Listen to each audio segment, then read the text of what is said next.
section of Biafra from Nigeria. Officially, they have written to British government.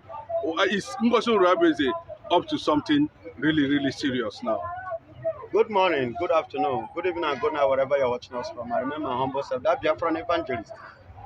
Glory be to God for the extent at which God have used the entire Biafran soldiers, to fight for the freedom of their people up to this very day. Starting from Ojukwu, the visionary, you understand, down to the current person now, in person of Ngozi Orabueze. This is something that the British government unite without the concept of the people. I'm talking about especially the eastern region, especially the Biafrans, especially the Igbos. Even as at that time, till today, we own the resources that make Nigeria what Nigeria is, of which the British are benefiting and enjoying up to this very moment. Now, I give God thanks and I appreciate God for what God is using Ngozi Orabueze to achieve in her own era. Yes, Simon Ekpa have achieved his own. Ojukwu has done his part. Mazen Nnamdi Kanu, the great man, has achieved his own and is still achieving his own. You understand me? So now Ngozi Orabueze is on top, is on the game.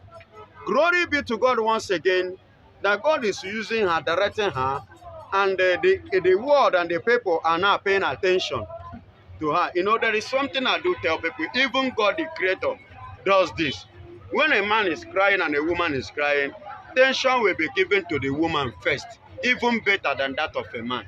If you watch it now, they are now giving that attention now to Ngozi Orabueze. Being a woman, as a mother, they feel for her.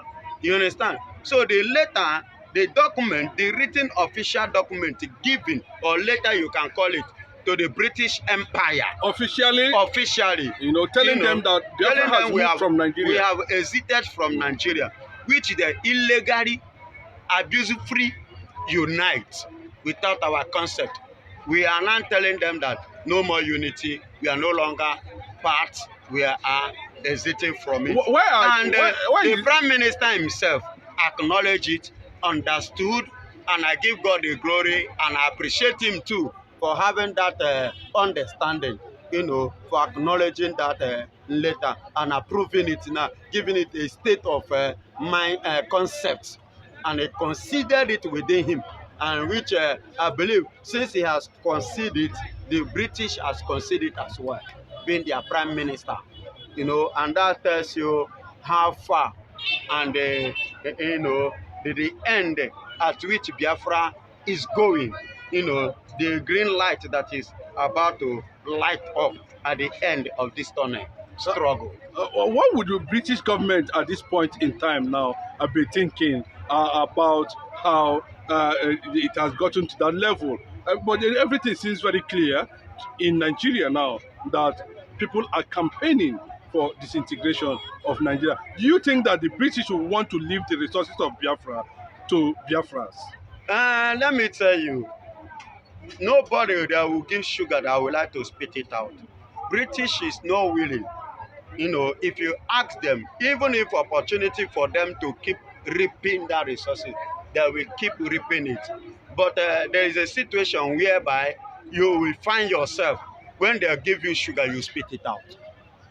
You understand? There is a sickness that you will seek now. Even when they give you your best food, you will not like to take it. It becomes a shit before you. So that is the level or the situation the case has, appear or has become in the face of the British now. The thing has gotten to some extent whereby they themselves can no longer condone it and they cannot stop it. So they themselves have to do the needful because they know what they did in 1960 when they joined us together, you understand, before now. And they know what they did in 1914 when they created Nigeria. You understand? They know what they did. And they know what the Igbo stood against them starting from that time. Because we stood against it. Even the first riot in Nigeria, in Africa, diaspora, You understand? Was about women riot 1929. Even before other countries in Africa begin to wake up. Even Nigeria themselves begin to wake up. Igbos has woken up. You know, as at early stage as at that time, if women can rise up to riots, that is to tell you the level of the maturity, the level of the civilization Igbos have reached even before now. So this struggle now is telling back on the level we are before now. So we are more enlightened. And let me tell you, give you another point now. You see that 1929 riot coming to play again because Orabueze is a woman. You see it now playing that legality, playing that conquest before the British now. As a woman, even as a woman, you see that 1929 coming to play again. You see it.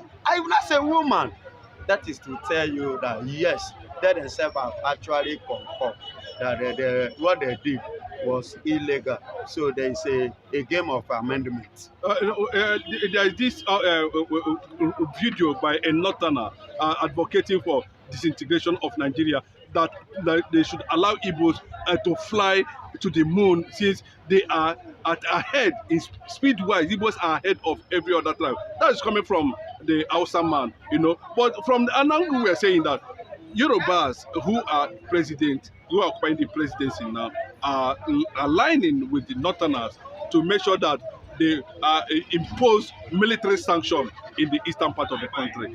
How true is that?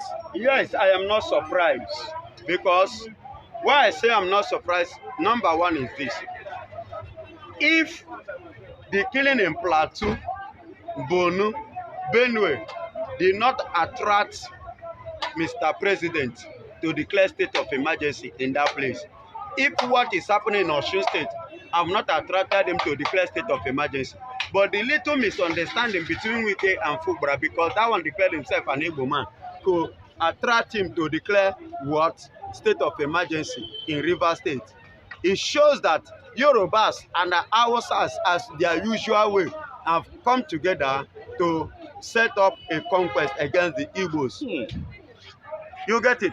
Because if you watch what happened between Obasa in Lagos State House of Speaker, you understand? Obasa even went there with thugs. You understand? But look at the way Mr. President called them and talked to everybody and make peace. But he couldn't do that in Rivers State because Lagos is already under his pocket. So Rivers State is not in his pocket. So he wants every means of pocketing Rivers State of Rivers State resources. Do you understand? Having access to it. Do you understand? And that is why he declared state of emergency there. But the very other places where crimes are going on in a high intensively, he did not declare state of emergency because he has nothing to profit from that place. So that's why I said I am not surprised. And if you watch now, the killing now is nothing. The killing is no longer much in the West, where Mr. President come from. The killing is no more there. The killing now is now based on that eastern axis, especially those ones, mostly those states and those people that, clap for P2B in 2023 election, who gave out their concepts, who gave out their mind, who gave out this is whom I love, this is the person I want, this is the person we want. If you watch them, these are the people that Mr. President concur with the Fulanis. And then, when you mention military, they are Fulanis. You understand? That's why they will tell you, Boko Haram repented, they will put them into military. You understand? They will reconcile them with the military and let them go and continue pushing them to the people that did not vote, Mr. President, that did not welcome Mr. President, just to conquer. And if you watch these axis, most of them have come out both on social media, everywhere, declaring themselves their interest on Biafra, to partner with the Biafrans. Do you think that is why Mr. President collide with the Northerner, with the Fulanis, side of the Northerner, to bring soldier and to bring conquest against those people down to Igbo region.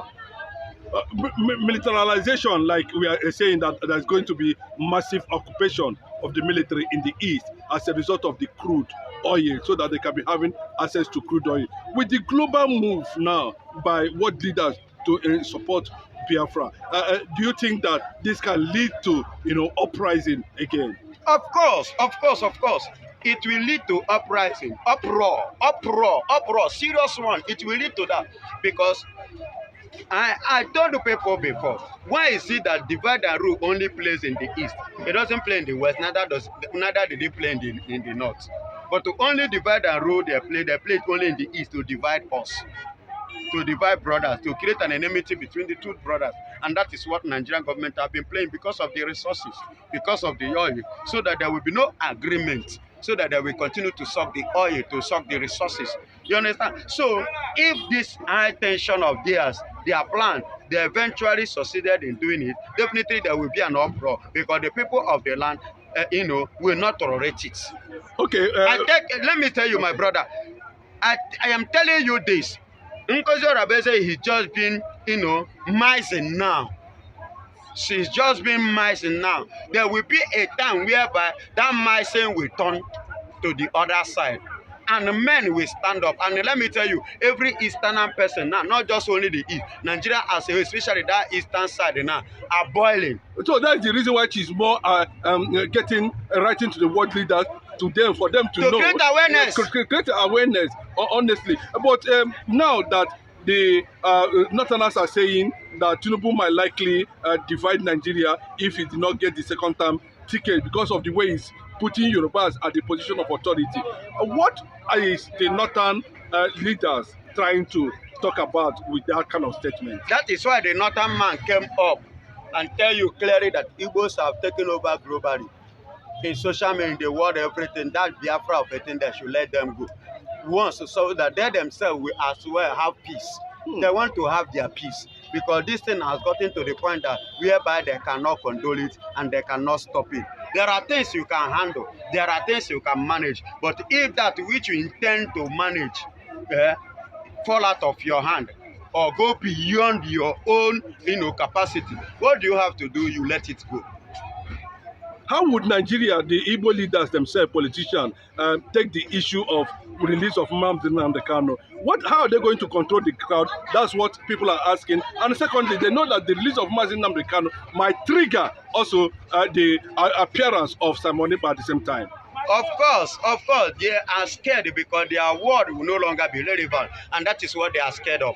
And they want their word to stand, and they want to be the one to speak as the governor impose on us. But a situation whereby the person that we trust, who doesn't want to use force on us, is being released in person of Nnamdi Kanu, who stood for us, who suffered for us, who paid the price for us, who sacrificed for us. If eventually being released, definitely everybody will like to do what? To embrace him, and everybody will listen to him because that is a leader. We are talking about leadership. We are not talking about dictatorship. We don't need people that will impose law on us. We don't want people that will dictate for us. We don't want the people that will say, you must do this. You can't give me condition in my own property, in my land. I have a freedom of some certain things, and I have my right for some certain things. Do you understand me? So, and that right and that my freedom can only be given to me from somebody like Nnamdi Kanu. And my attention and my complaint, he will pay attention to it. And that person who will give audience to my cry, to my tears, is somebody like Nnamdi Kanu. Not people like Usorudo and Peter Mba or Nwefurefu. Okay, do you think... not that idiot one who opposed the other. Do you think, yes, they have been mentioned as people who have been planted by the Fulanis, and that's why they are saying they are not doing anything against the killing in the east.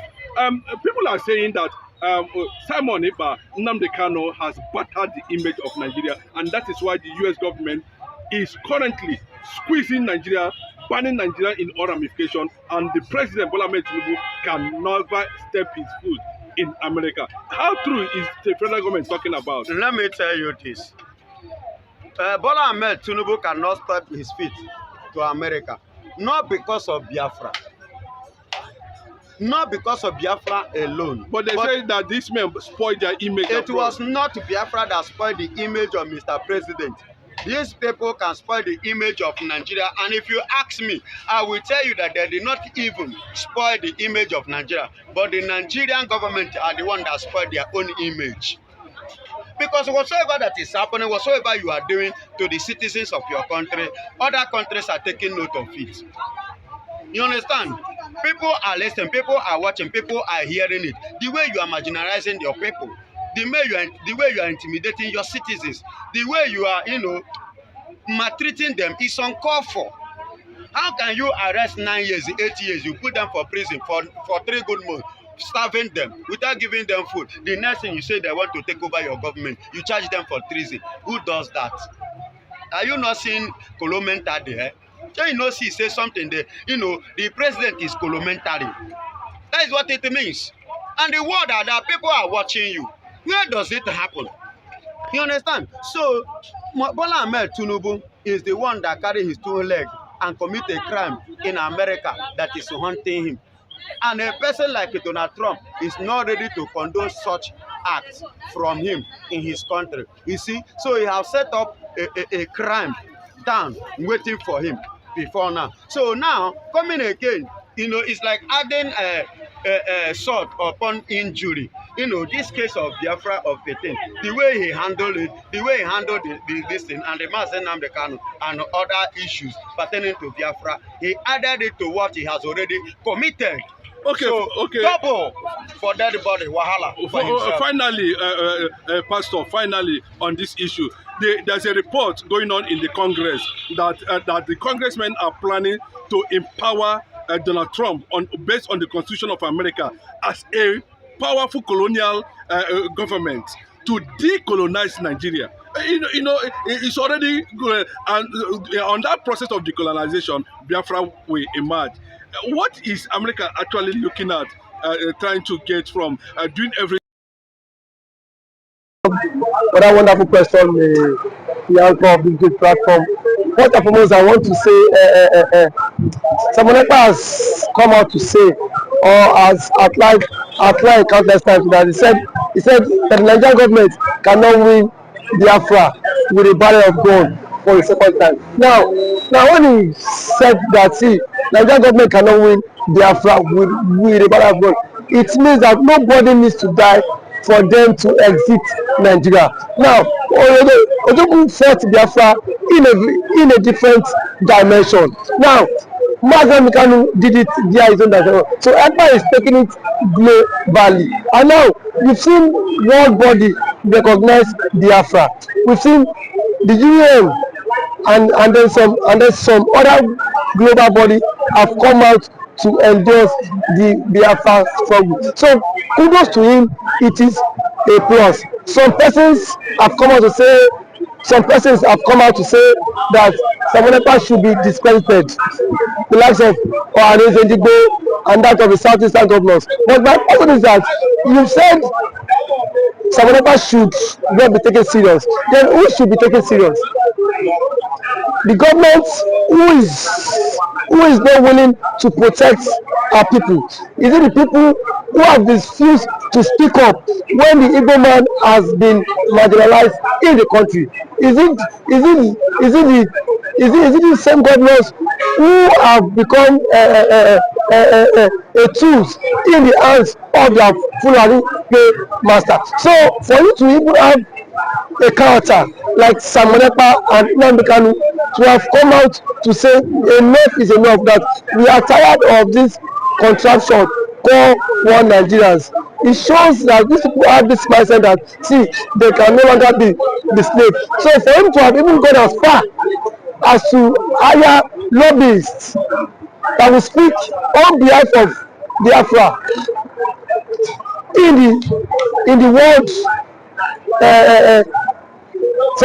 in the UN summit, to me it's a plus, and that alone, the voice of Biafrans will be heard globally, and the voice of an Igbo man is also being heard globally. Now let me take it back the line. When Southern Sudan and South Sudan wanted parted ways, nobody killed each other. Nobody go through the route of violence. It was done amicably. So Simon Ekpa is doing it amicably for him to convince world leaders that this thing is possible, and why the government of the day, the present government of Nigeria, are not seeing it that way. Thank you. You can also Should the government, should the Nigerian government be worried about this? why would they be worried? The same people have sent assassins to kill Simon Ekpa. Now only he has escaped. So see, one thing about it is that the government of the day, they are panicking. There's panic. You know what it is now? Say a particular tribe or a major tribe to exit your country. You know how an Igbo man is.